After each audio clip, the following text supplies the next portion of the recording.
my love language is never showing up to an event with nothing. And these jalapeno poppers are one of my favorite things to bring and eat at parties. And I am so craving these, so let's get started.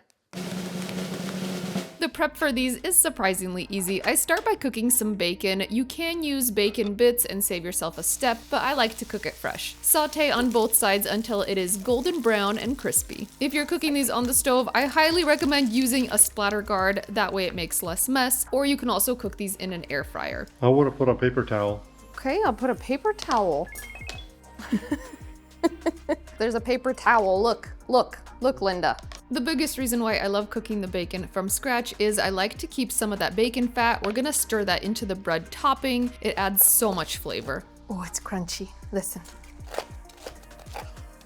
Go ahead and chop up your crispy bacon. Now we make the filling. Oh, okay. I should have done a hairspray. I've got little hairs all over, but not in my food. One of these years they'll show up in a hairnet. To a medium bowl, add your cream cheese. It will be easier to mash it if it's softened, but I've also done it cold. You see that?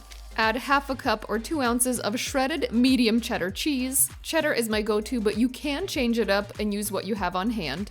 Also add a 1/4 cup of chopped fresh chives or green onion. Now peel and mince 1 large garlic clove.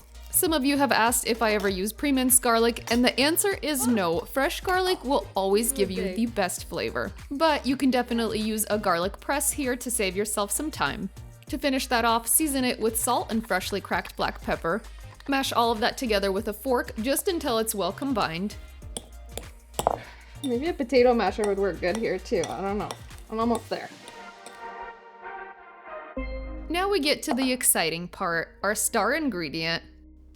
Ooh, that's a big one. You'll need about 1 pound of fresh jalapeno peppers. Cut them in half lengthwise, going all the way through the stem. That will serve as a little handle. Dude, I'm really hoping I won't regret not using gloves because in case one of these is spicy and then I go to pick my nose later. I mean, I don't pick my nose. I'll lick the inside of one. Let's see. Sometimes 1 out of 20 is spicy. There's a little bit of a bite. Okay, it is spicy. It's burning now. Ah! My mouth is on fire. Woo! Use a teaspoon to scrape out the seeds and white membranes. Those parts can be extra spicy, and we're creating space for the filling. Okay, I couldn't handle it anymore, and Vadim took over the seeding, and he's doing a good job. I also like him with facial hair. Good job, honey. You like this? I like. Arrange your jalapeno peppers onto a parchment-lined baking sheet, and they're super easy to fill. Just use a teaspoon and fill them to the level of the pepper. You don't want them heaping over the top. Now we're gonna make the easy, crunchy bacon topping. Add your breadcrumbs to a small bowl, and if you wanna keep these gluten-free, you can totally use gluten-free breadcrumbs. Stir in some melted butter or bacon grease, which is what we're using for extra flavor, then stir in your chopped crisp bacon. Top each jalapeno popper with about 1 teaspoon of the bacon crumb topping. Now transfer to your preheated oven and bake at 400 degrees Fahrenheit for about 17 to 20 minutes, or until the peppers are tender and the breadcrumb topping is golden brown. Oh my goodness, I cannot wait to dig into this. You can see the crumbs are like golden and crispy, and the bacon is extra crispy already, and they're done when you just squeeze at the side and it feels tender.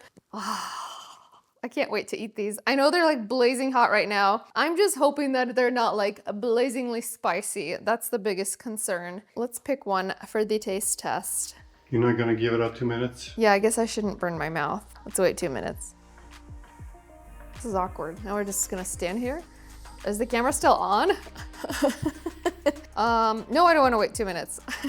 Which one's gonna be mine? Get in my belly. Let's cut this one. I really hope it's not too spicy. It's gonna end up being one very interesting taste test. Here we go. We're just gonna do this.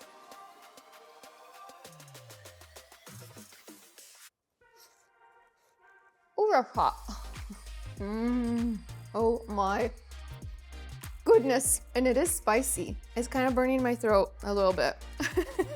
Sometimes you get hot ones and sometimes they're totally mild. If you know how to tell the difference at the store, please let me know because I have zero clues. They all look the same to me. You gotta look under their tail. Gotta look under their tail. I don't see, that doesn't make any sense, honey.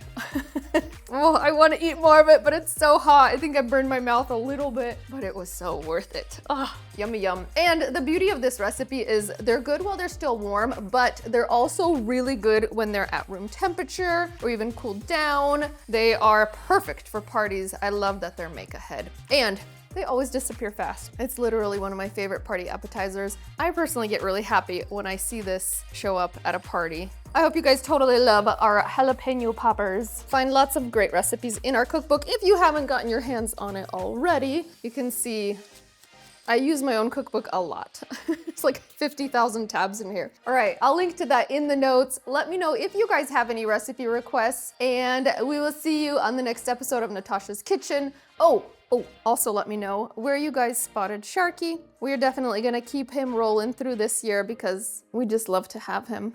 That's so awkward. Just love to have him. Okay, I'm gonna stop talking. I might be doing more eating. Oh, it's still so hot. Oh my. You hear the crunch? I'm telling you that topping is next level. That's what makes these stand out from just basic jalapeno poppers. Don't skip it, okay? This is a fiery one, but I'm enjoying it. I do like it spicy. It's a spicy meatball. Okay, bye.